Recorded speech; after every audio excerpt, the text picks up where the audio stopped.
ধর্মঘট বা হরতাল এই শব্দ দুটির সাথে আমরা বিশেষ পরিচিত, অন্তত ভারতীয়রা অত্যন্ত পরিচিত।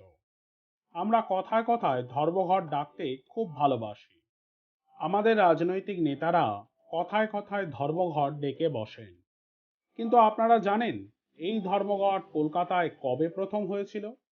আরও সঠিকভাবে বলতে গেলে কবে তিলোত্তমা কলকাতা প্রথম ধর্মঘট দেখেছিল? আজ থেকে প্রায় 200 বছর আগে।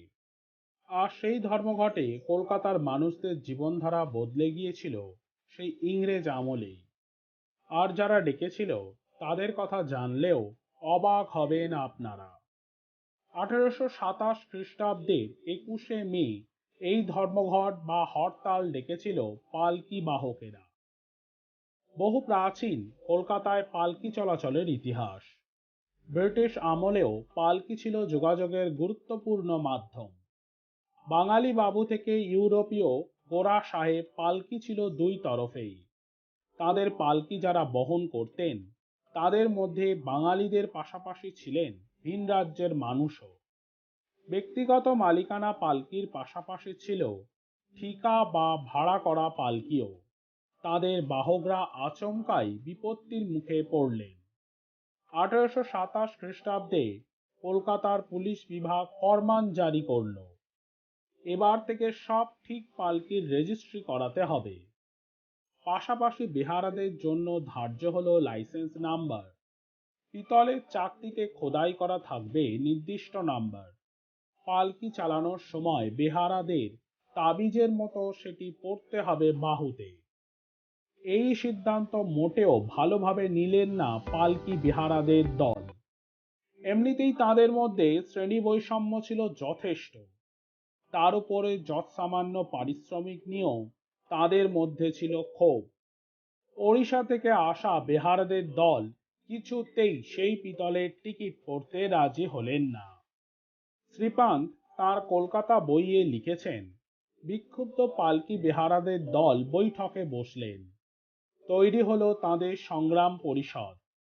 সেখানে সর্বসম্মতিক্রমে ঠিক হলো তারা হরতাল ডাকবেন। যত দিন অবধি টিকিট সিদ্ধান্ত প্রত্যাহার করা হচ্ছে তত দিন অবধি তারা পালকি স্পর্শ করবেন না বলে ঠিক করলেন।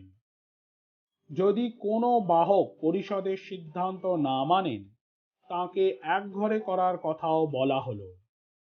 21শে মে দুপুরবেলা প্রায় 1000 পালকি বেহারা মিছিল করে গেলেন লালবাজার অবধি। তাদের প্রতিবাদ, তুমুল আপত্তি কিন্তু ধোপে টিকল না। পুলিশ এই আইন প্রত্যাহারে রাজি হলো না। এর মাসুল কিন্তু দিতে হলো কলকাতাবাসীকে।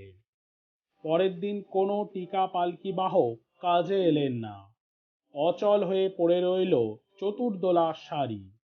বাবুদের অফিস কাছারি থেকে গিন্নিদের গঙ্গা স্নান সব শিখে উঠল। লাগাতার পালকি ধর্মঘটে কলকাতার নাগরিক জীবন প্রায় স্তব্ধ হতে বসল। শেষে অচলাবস্থা কাটাতে উদ্যোগী হলেন ব্রাউনলো নামে এক ইউরোপীয়। শহরে পরিত্যক্ত জুড়ি গাড়ির চাকার অভাব ছিল না। সেখান থেকে চাকা নিয়ে সাহেব বসালেন নিজের পালকিতে। বেহারার বদলে সে পালকি টেনে নিয়ে গেল ছোট্ট আর্মি ঘোড়া। কিন্তু এই শঙ্কর বাহন তো বিশুদ্ধ পালকি নয়, আবার খাঁটি গাড়িও নয়। লোকের মুখে এর নাম হলো পালকি গাড়ি। আবার কেউ কেউ বলতেন ব্রাউন বেরি গাড়ি। শেষে ধর্মঘটি বেহারার দল কাজে ফিরলেন, কিন্তু ততক্ষণে অনেক দেরি হয়ে গিয়েছে। পালকির জায়গা করে নিয়েছে জুড়ি গাড়ি। তারপর সময়ের সঙ্গে সঙ্গে পাল্টে গিয়েছে কলকাতার গতিমানচিত্র। বহুবার পরিবহন ধর্মঘটের সাক্ষী থেকেছে এ শহর। ইতিহাসের আড়ালে হারিয়ে গিয়েছেন 2 শতক আগের পালকি বেহারার দল।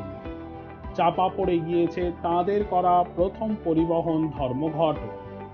কিন্তু এই ঘটনা থেকে একটা বিষয় পরিষ্কার বোঝা যায়, ধর্মঘট কোনো সমস্যার সমাধান নয়, বরং কোনো কিছুর বিরুদ্ধে অবিবেচনাধীন অতিরিক্ত বিরোধিতা তার খারাপ প্রভাব ফেলে সমাজে।